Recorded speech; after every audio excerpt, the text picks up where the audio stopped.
Bien le bonsoir. Ce soir, nous avons la chance d'accueillir l'ensemble Son Corps Voix.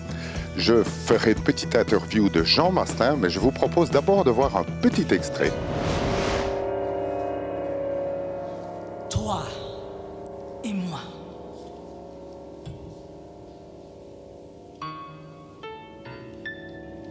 Laissez voir.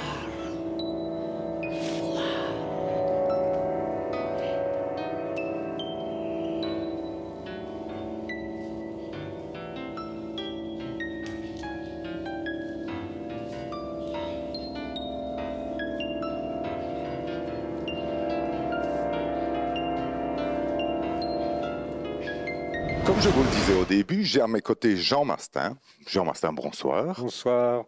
Nous avons la chance aujourd'hui de pouvoir assister au spectacle de l'ensemble Son Corps Voix qui s'intitule Fil de soie. Oui. Le fil de soie. Pourquoi le fil de soie? Ah, le fil de soie. Alors figurez-vous que j'étais amené à me pencher sur 50 années de carrière. Et quand je regardais chez moi, j'ai vu des tas de documents, de livres de partout. Par où commencer? Et puis m'est arrivée une image qui était de dire « Oh, je vais tirer un fil, je vais tirer quelque chose dans cet ensemble de telle manière qu'une chose apparaisse. » Eh bien, le spectacle de ce soir est dans cette définition-là. Nous allons passer ensemble, si vous le voulez bien, cette espèce de jeu qui consiste à tirer un fil ici, tirer un fil là, tirer encore un autre fil. Ah, j'en vois un autre. Il est de votre côté. Quoique, là aussi, il y a un fil. Et tous ces petits fils devraient, peut-être, si les choses se passent bien, former le tissu que nous allons tisser ensemble ce soir. Voilà un petit peu la proposition. Ça m'a l'air déjà très très bien. Mais comment se dit-on à un moment donné, tiens, je vais mettre en scène ou je vais faire... Comment se construit un spectacle comme ça? Au départ, j'ai un petit peu une caractéristique dans toute ma carrière pédagogique qui s'appelle l'acteur-créateur. Ça veut dire que nous ne partons pas du texte, nous partons du corps. Ça ne veut pas dire que le texte est inutile ou n'existe pas. Nous ne sommes pas des mimes, nous ne sommes pas des danseurs. Nous sommes des corps en scène. Et le tout consiste à dire, je vois concrètement un corps là devant moi, j'en vois un d'ailleurs, qui m'observe. Je vois ce corps. Comment peut-il passer d'un corps qui est dans le quotidien à un corps qui a un investissement artistique dans l'espace? Quelle est donc cette magie? Quel est ce travail qui va permettre à l'instant présent de quelqu'un de transcender cette présence et lui donner une dimension artistique? Donc de travailler dans l'instant avec ce qui est là, mon poids, le sol, le ciel, tout ce qu'il y a autour. Vous, je vous vois qui êtes là, vous êtes tous les éléments qui vont me construire, me donner un aliment de construction que je vais augmenter, multiplier, transcender pour le renvoyer non plus à une anecdote ou à un fait divers, mais à une dimension qui devient une dimension poétique. Avant de continuer l'interview, je vous propose qu'on regarde encore un petit extrait.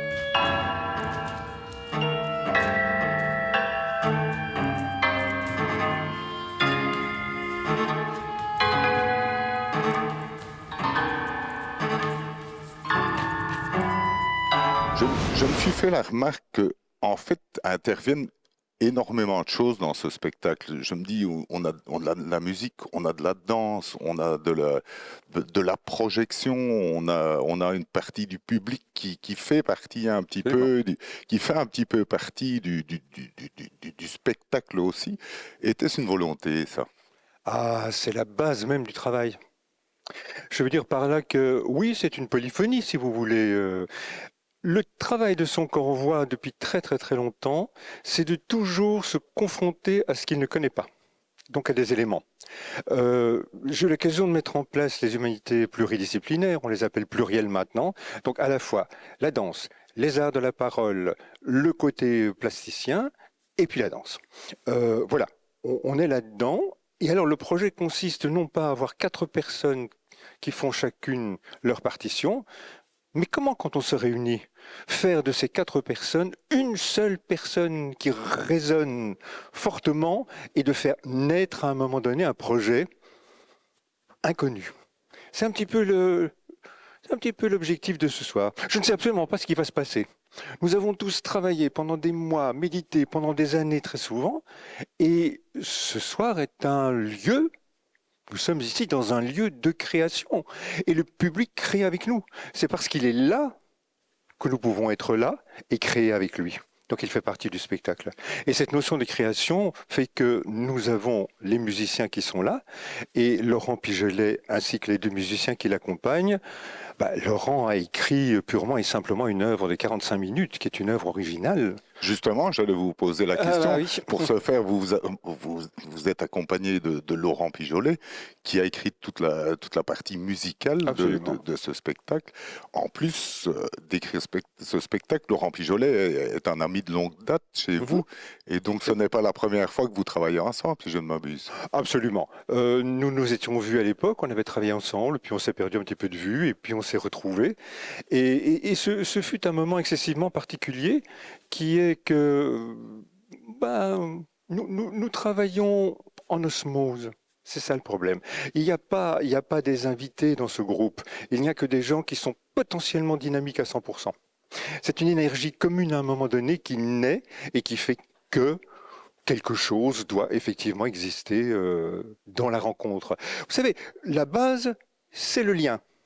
C'est le fil. Vous m'aviez posé la question au départ. Oui. À partir de ce fil, nous allons essayer de tisser, comme nous le disions, quelque chose. Il n'y a pas un tel et un tel autre. Il n'y a qu'un fil qui est le fil de chacun. À nous de faire en sorte que ce fil soit le fil qui relie absolument tout. D'ailleurs, nous commençons par le fil premier, qui est le cordon ombilical. Ça, c'est le premier fil qui nous liait à la vie. Et puis quoi? Il y a l'expulsion, il y a la naissance, et que se passe-t-il? On coupe le fil. Et il paraît qu'on va passer le reste de nos jours à essayer de trouver quelqu'un d'autre de l'autre côté du fil. C'est ça le spectacle. Est-ce qu'il y a quelqu'un de l'autre côté? Qui est-il? C'est la bonne question. Comment s'appelle-t-il? D'où vient-il? Qu'est-ce que j'ai à faire avec cette personne qui est de l'autre côté ou pas? Comment pouvons-nous effectivement faire quelque chose? Et il y a un haïku qui est écrit par Xavier, qui fait partie du groupe, que j'aime bien reciter, qui a fait partie du travail, qui dit tout simplement « De quoi est-il mort? De quoi sommes-nous vivants? Qui nous le dira ?» C'est l'éternelle question. Quand quelqu'un disparaît, on dit « De quoi ?» Effectivement. Et quand quelqu'un naît, on dit il est comment? Oui, effectivement, vous avez raison. Et entre les deux, il y a cette espèce de lien à trouver qui est une vie. Voilà, c'est mon petit héritage. Eh bien, Jean Mastin, merci. Je vous propose encore un petit extrait et ensuite on aura encore une petite interview. Trop de cœur, de corps. Un pas. Juste un pas.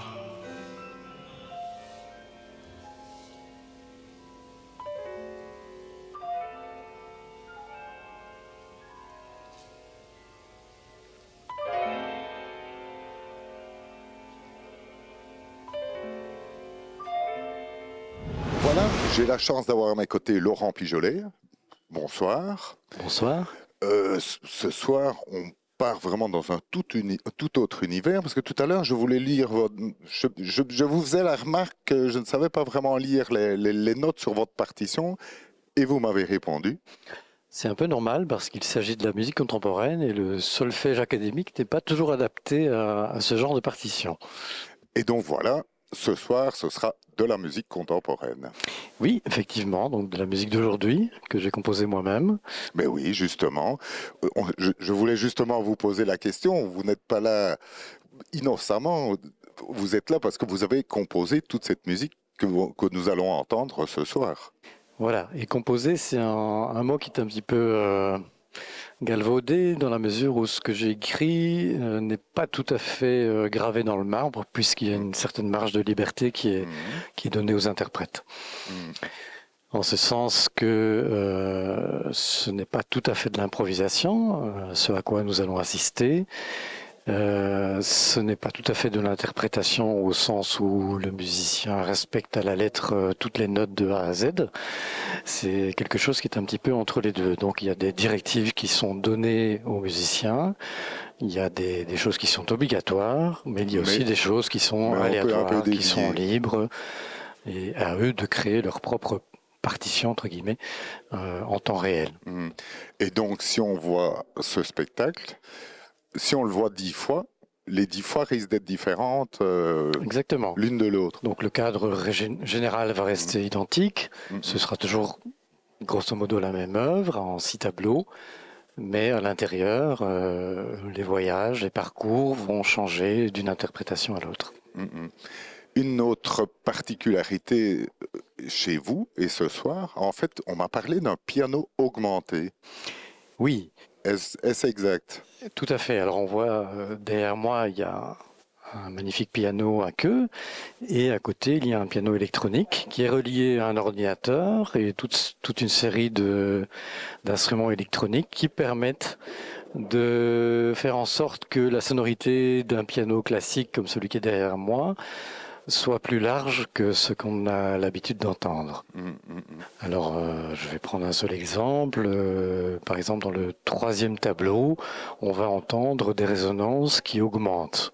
C'est contraire à la nature du piano acoustique habituel, puisque lorsqu'on appuie sur une touche, le son ensuite ne peut que diminuer.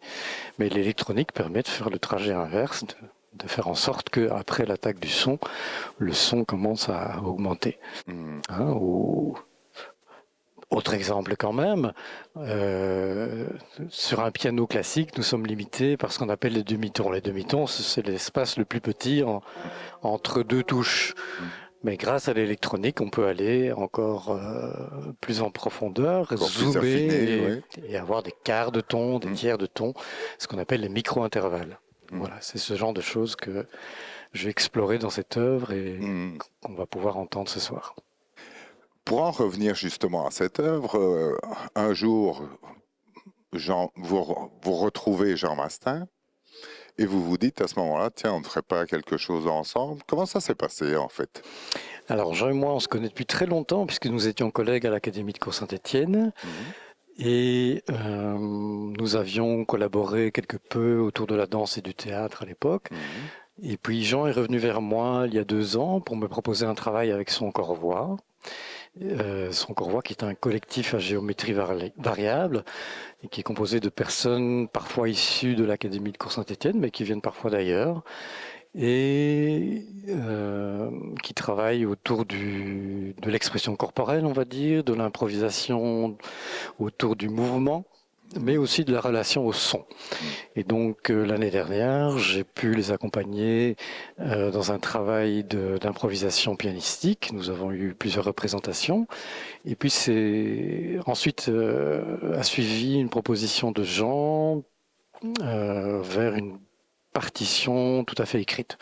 Là, je l'ai un peu stoppé net. J'ai dit, si tu me proposes une partition fixe, gravée dans le marbre, on va perdre un peu l'interactivité, l'interaction entre les gens sur scène et les musiciens. Donc, je te propose quelque chose qui se trouve à mi-chemin, qui n'est pas tout à fait de l'improvisation, ni tout à fait une composition écrite.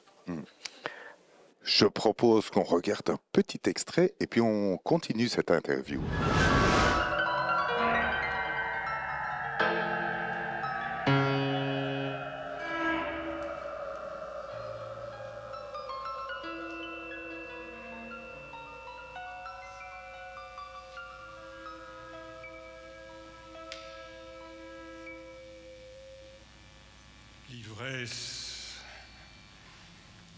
L'ivresse de l'espace était belle, irrésistible.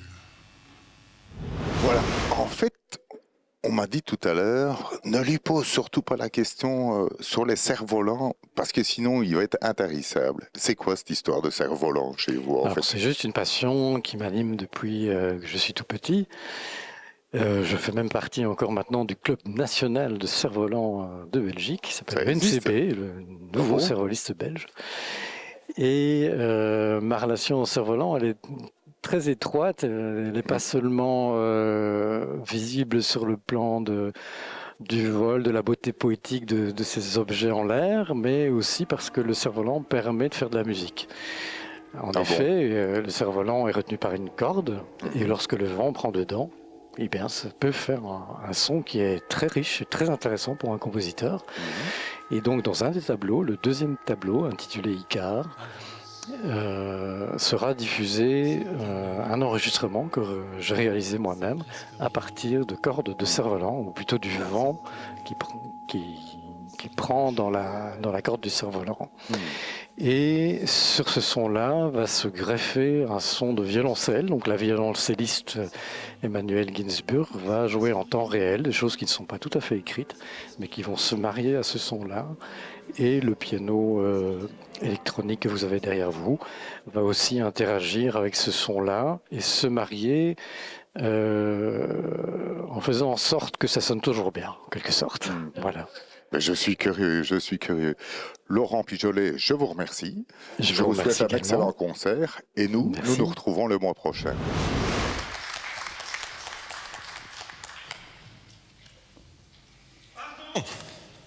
Ne faites pas attention, je passe. Vous parliez entre vous, continuez de grâce, j'entre un peu brusquement, messieurs, j'en suis fâché. Personne? Où diable suis-je? Tout à l'heure, sur le toit perché, j'ai cru pourtant ouïr un bruit de voix. Personne? Fort bien. Recueillons-nous.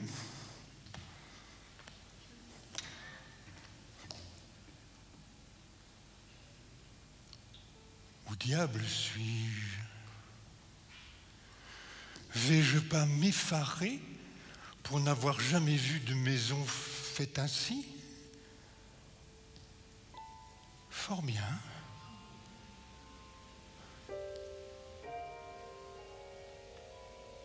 Il me semble entendre une présence qui vient des profondeurs. Vous entendez ce son maritime, ce flottement?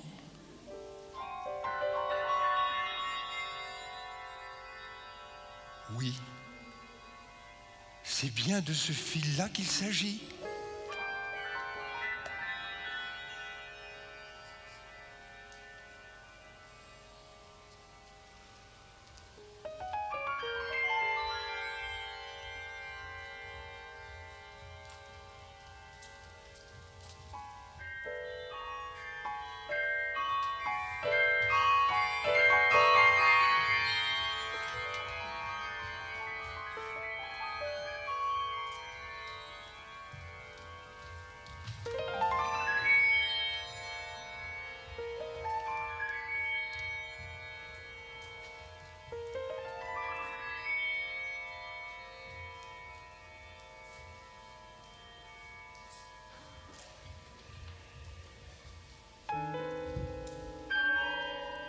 L'inverse.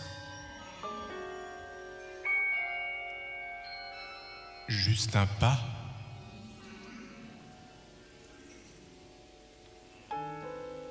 Trouver des chemins.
Tous ces gestes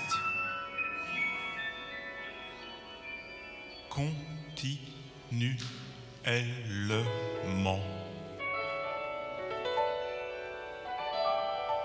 Rien de personnel.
Raconte trop de cœur, de corps. Un pas. Juste un pas.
Je viens avec un fil qui lui apparaît grâce à Brigitte et qui nous a plongés dans cette partie interne de la création. N'est-il pas temps que tout cela sorte, s'envole, prenne l'air? Et là venait une question. Lorsque l'enfant naît, que voit-il en premier? Que se passe-t-il en premier? Voit-il la lumière? Est-ce que c'est l'air qu'il sent en premier? Ah! Je pense que voici le cerf-volant. Je pense que c'est l'air qui vient de le prendre. Ce sera Icare. L'envol se prépare. L'espace va s'ouvrir. Grand. infini, solaire.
Tous ces gestes.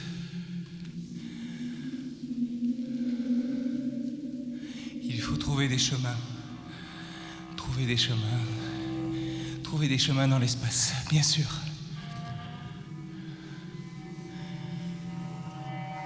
Invisible.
Il en faut très peu. Avance. Avance. Avance, toi aussi. Avance. Ce n'est presque rien. Avance. Avance.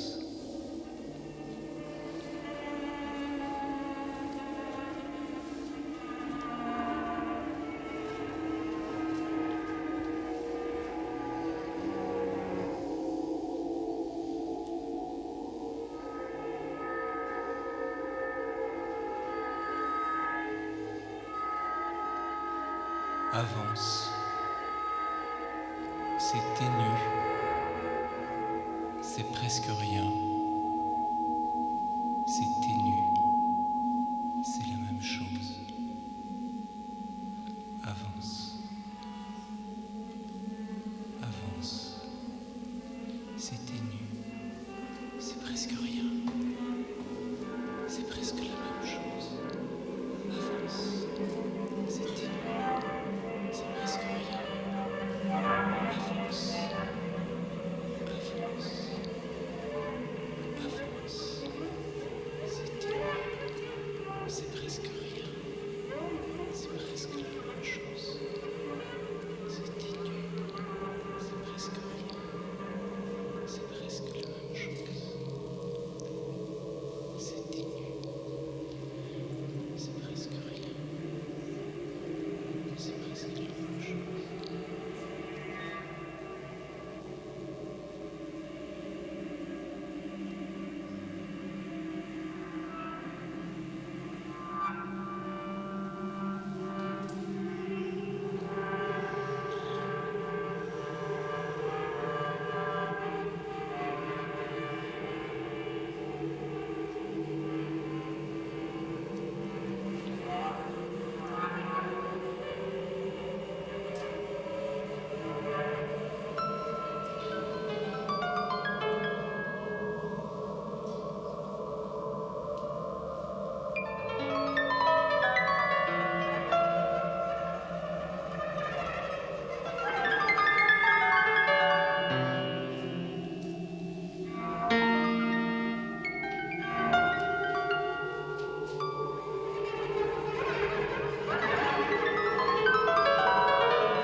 L'ivresse,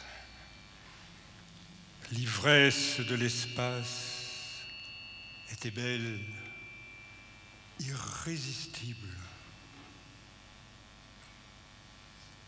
Une ivresse qui entraîna la chute d'Icare, une chute vertigineuse, violente, vers le sol. Ce lien si léger, tellement puissant, tellement élevé, s'est rompu. Et nous voilà changeant d'espace. Nous voilà en pleine ville, nous l'avions évoqué.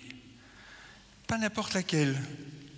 Une ville italienne fort belle, Vérone, dans laquelle il y a un doge, bien sûr, et deux familles, Montaigu d'un côté, Capulet de l'autre, deux familles qui se détestent, qui cherchent le pouvoir, qui s'affrontent, qui sont dans une démarche sanguinaire.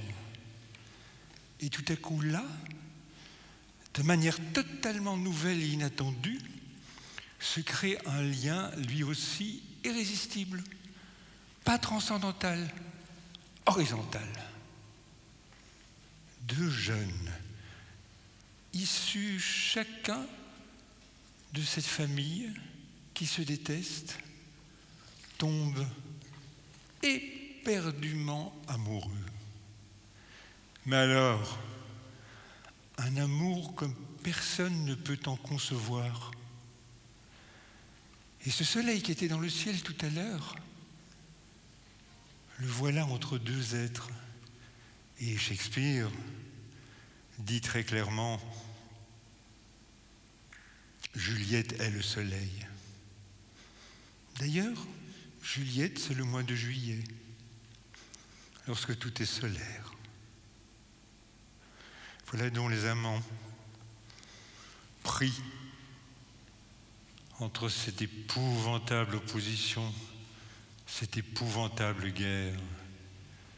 Mais voilà la beauté, la force d'un lien qui va se consumer, bien sûr, vous connaissez l'histoire, mais pour l'instant, c'est la force, c'est le sang nouveau, c'est la beauté, c'est la joie.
Regard. Suite. Toi et moi.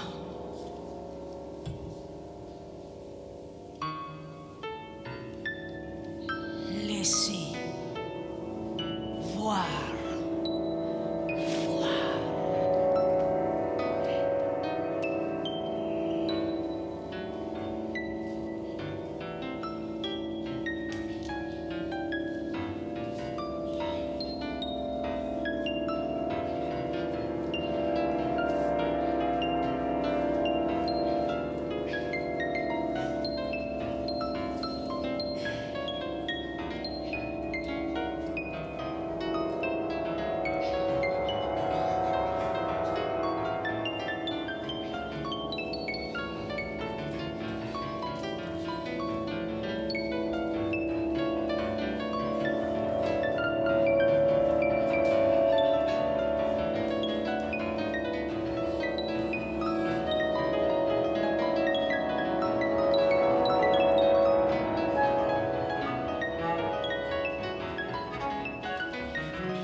Sois sage, ô ma douleur, et tiens-toi plus tranquille. Tu réclamais le soir, il descend, le voici.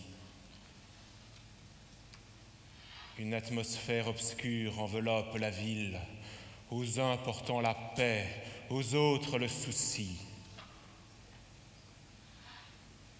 Pendant que des mortels, la multitude vile, sous le fouet du plaisir, ce bourreau sans merci va chercher des remords dans la fête servile. Ma douleur, donne-moi la main, viens par ici, loin d'eux. Vois se pencher les défuntes années sur les balcons du ciel en robes surannées, surgir du fond des eaux le regret souriant, le soleil moribond s'endormir sous une arche, et comme un long linceul traînant à l'orient. Entends, ma chère, entends la douce nuit qui marche.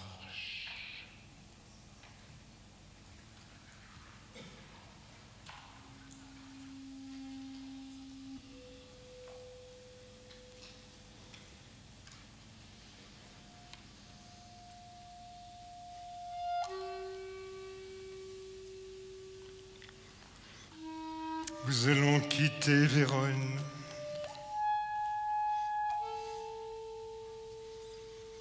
Non sans quelques regrets.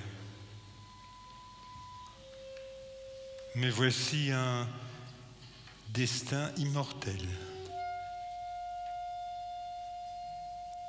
transcendé par la nuit.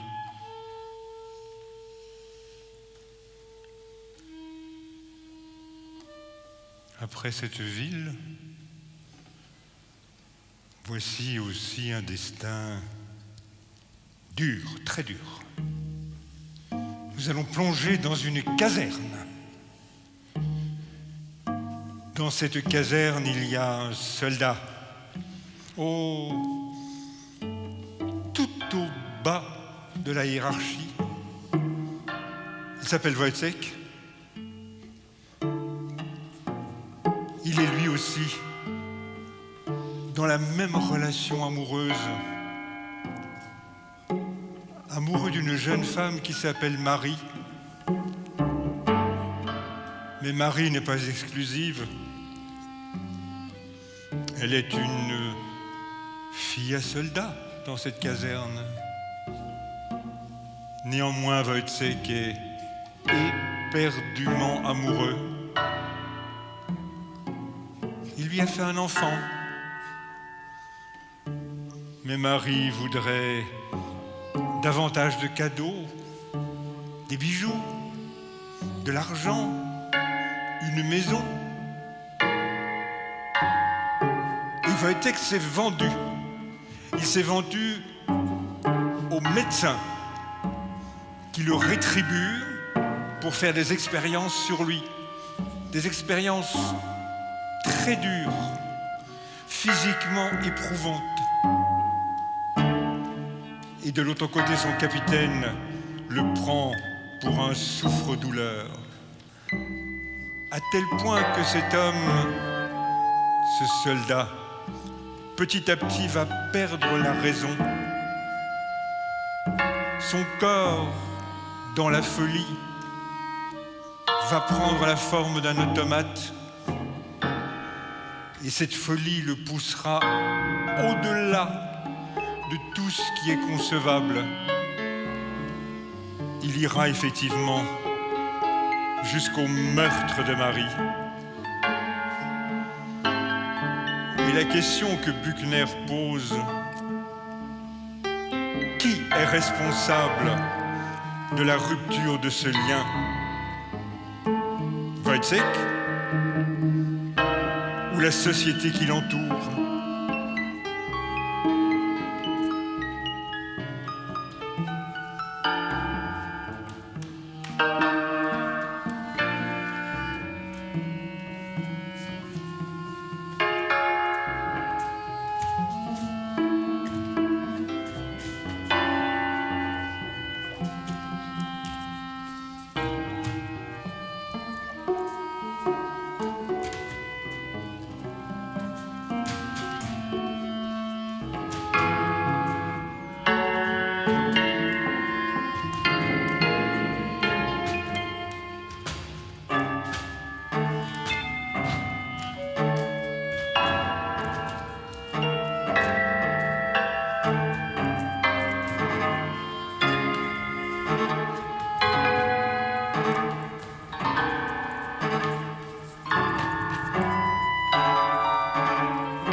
une fin violente,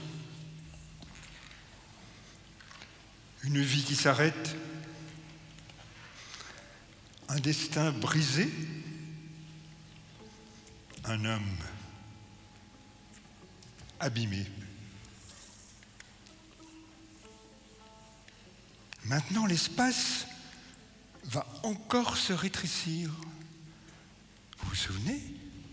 On est parti du ventre, on est parti dans les airs, on s'est trouvé dans une ville, puis dans une caserne. Et maintenant, le lieu que nous occupons, c'est le corps. C'est notre corps. Nous plongeons dans une pièce d'Howard qui s'appelle, très contemporaine, Blessure au visage. Nous sommes hélas dans l'actualité. Quand je reviens de la guerre avec une jambe en moins, un bras, lorsque je suis balafré, qui va encore m'aimer? Qui va me recevoir? Est-ce que ma mère va me reconnaître? Est-ce que ma fiancée va rester? Comment faire lorsqu'on est très abîmé pour retrouver une identité? C'est un tableau très optimiste. Se refaire une identité. Devenir quelqu'un qui n'est plus un éclopé, mais quelqu'un qui a une nouvelle définition. Ce n'est pas facile, mais blessure au visage est également une manière de transcender la douleur, de lui donner une dimension poétique, de lui donner un moment exclusif, celui de se regarder et de se reconnaître.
J'accuse les miroirs parce qu'ils sont malhonnêtes.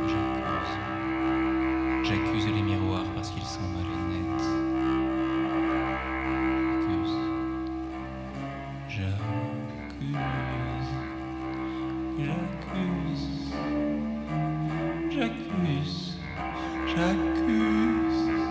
J'accuse les miroirs parce qu'ils sont malhonnêtes.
sur le visage, mon fils, sur le visage, quoi sur le visage, mon fils, quoi sur le visage, mon fils.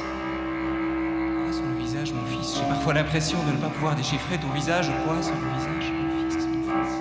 Quoi sur le visage, mon fils, j'ai parfois l'impression de ne pas pouvoir déchiffrer ton visage, mon fils, j'ai l'impression, mon fils, de ne pas pouvoir déchiffrer ton visage. Le visage, déchiffrer ton visage, mon fils, déchiffrer ton visage, j'ai l'impression de ne pas pouvoir déchiffrer ton visage, mon fils.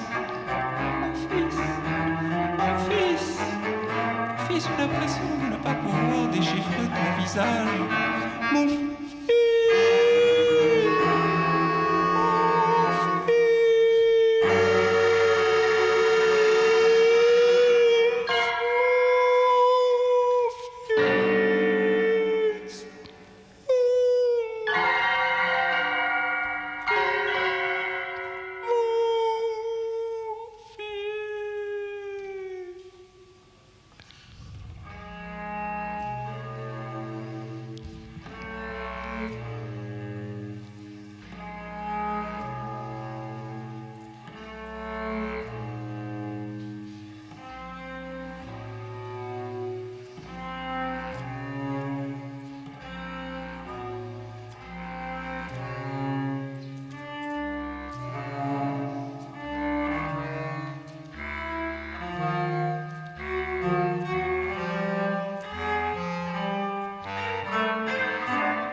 Si je porte l'âge, tu portes la colère. Si je porte l'âge, tu portes la colère. Si je porte l'âge, tu portes la colère. Chacun porte la douleur de l'autre. Si je porte l'âge, tu portes la couleur. Si je porte l'âge, tu portes la colère. Si je porte l'âge, je porte la douleur. Si je porte l'âge, tu portes la douleur. Je porte l'âge, tu portes la douleur. L'âge, la douleur. L'âge, la douleur. L'âge, la douleur. S'il te plaît, dis que tu me comprends. Je porte l'âge, tu portes la douleur. Tu portes la douleur, je porte la colère. Tu portes, dis-moi que tu portes la colère. Dis-moi que tu me comprends. S'il te plaît, tu me comprends. S'il te plaît, dis-moi que tu me comprends. S'il te plaît, s'il te plaît, s'il te plaît, s'il te plaît, s'il te plaît, s'il te plaît.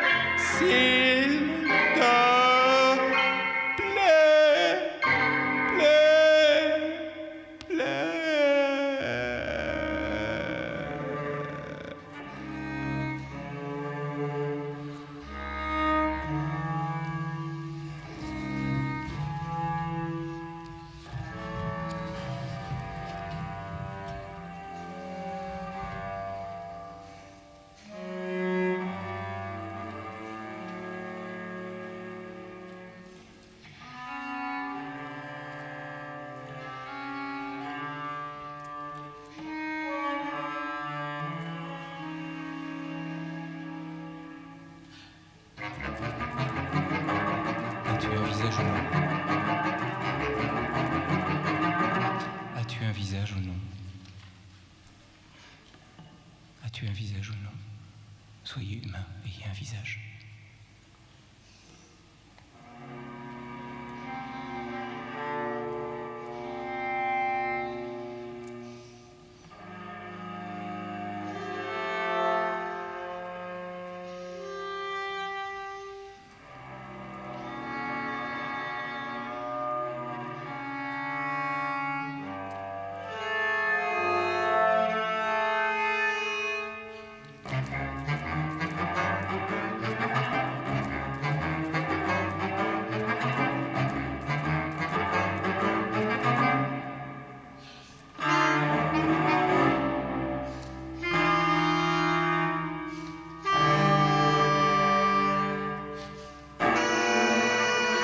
Aveugle, aveugle, aveugle.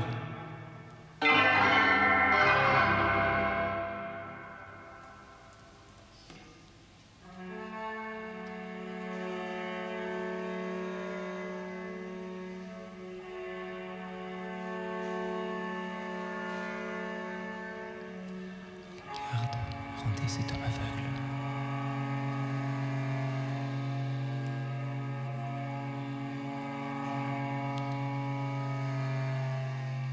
Il n'y a pas de laideur. Dieu est aveugle.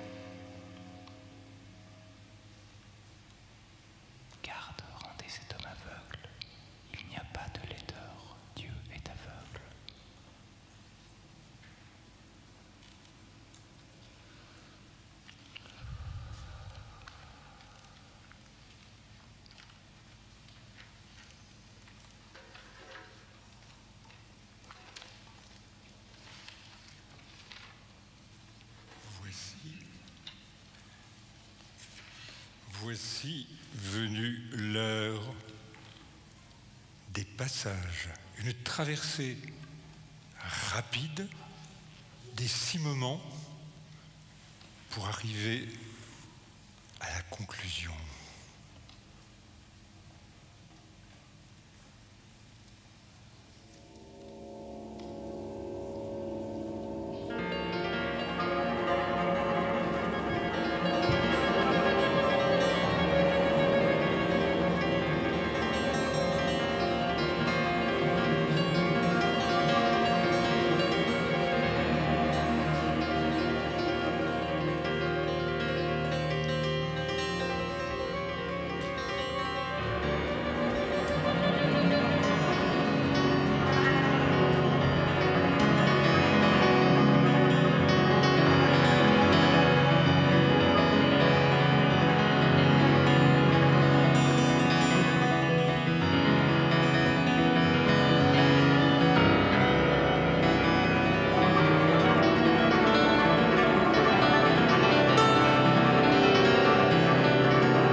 Et nous venons d'atterrir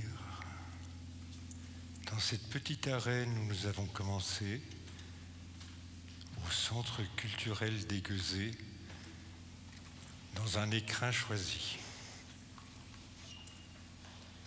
Merci.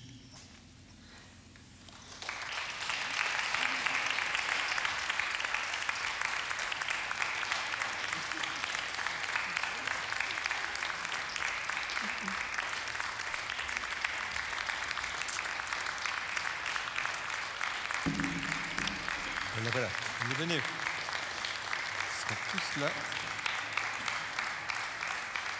Comme ça, vous aurez vu Brigitte et son assistant.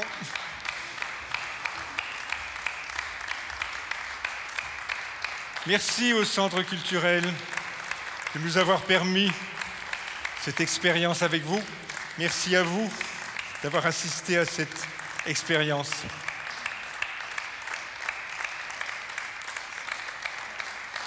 Très bien.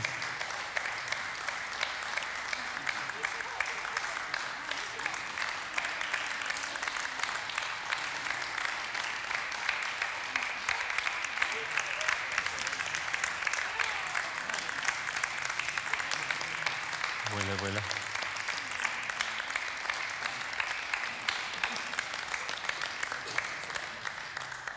Et je vais vous laisser avec une petite anecdote